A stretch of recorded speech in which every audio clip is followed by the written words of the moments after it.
Olá, bem-vindos ao Escute Meu Filho. Aqui eu deixo alguns conselhos para os meus filhos e hoje eu vou falar sobre medo.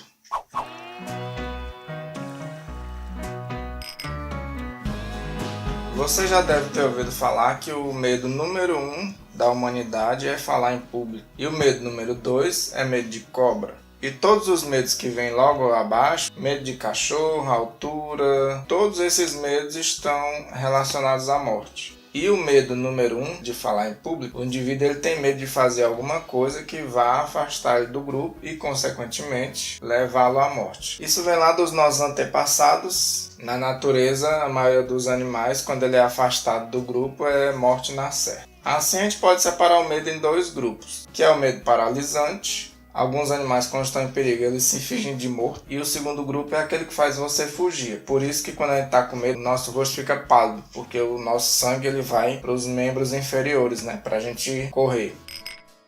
Depois que eu assisti o filme Divertidamente, eu descobri que desses 5 sentimentos, o meu sentimento primordial é o medo. A maioria das minhas decisões eu tomo por medo. Exemplo, eu sou muito preocupado com a minha saúde, mas principalmente por medo de adoecer. Até o dia da gravação desse vídeo eu nunca fui internado. Se eu for internado daqui pra frente é porque a gente não pode falar as coisas mesmo. Eu também tenho muito medo de acidente. Eu podia trabalhar com segurança do trabalho, porque onde eu entro eu fico observando coisas que podem gerar acidente, tipo uma sandália. Eu já vejo alguém tropeçando. Não se preocupe, eu consigo viver normalmente. Sobre o medo número 1, que é o de falar em público, a gente tem a preocupação do que o grupo vai pensar, do que nós vamos perder se a gente não agradar o grupo. Uma pessoa rir de uma piada que você contou é uma coisa, né? Uma pessoa rir de você é outra coisa. Disso a gente tem muito medo. Mas se a gente for analisar o que a gente realmente perde com alguém rindo da nossa cara, é a credibilidade? Essas pessoas vão se afastar da gente? Como a maioria dos filhos únicos, por um bom tempo eu fui muito tímido. Depois de muito tempo eu percebi que a única coisa que timidez me deu foi a habilidade de ouvir antes de falar. Quando tinha um grupo conversando, eu sempre procurava falar por último.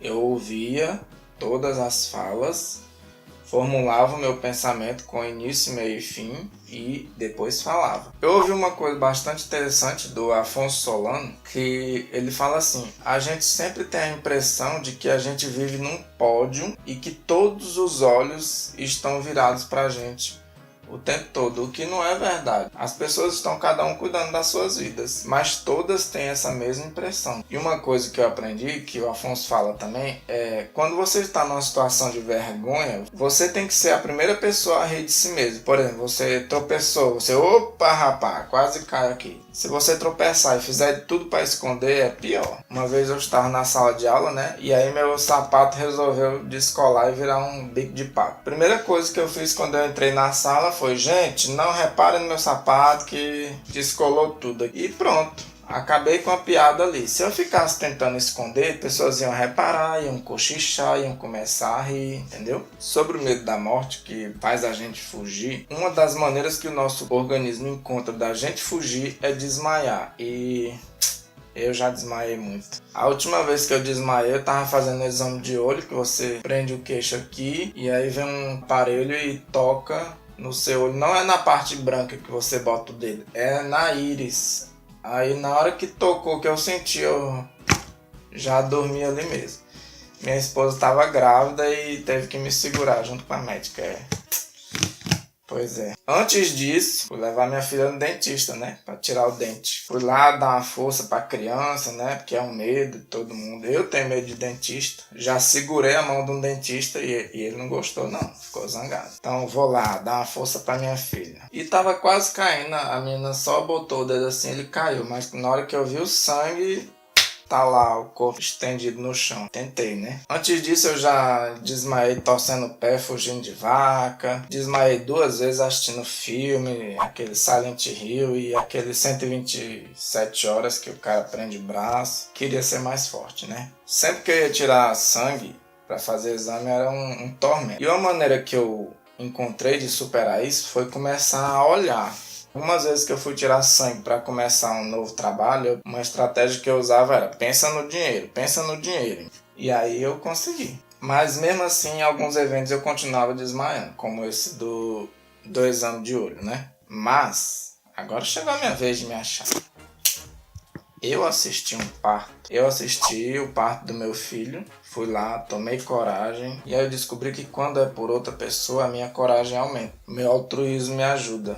Minha esposa estava com muito medo, né? Claro, a pessoa vai ser aberta, né? E eu também estava com muito medo. Peguei o meu celular, botei o fone de ouvido, fiquei ouvindo uma música para não ouvir os procedimentos lá. Tinha a cortininha aqui, né? Aí eu fiquei olhando para ela e olhando para o chão, para evitar olhar para a sala onde eu estava, né? E não desmaiei. Ah, eu sou bichão mesmo. E eu fiquei muito feliz, eu tenho muito orgulho disso. Tenho muito orgulho de ter estado lá com a minha esposa, né? Num momento de muito medo para nós dois.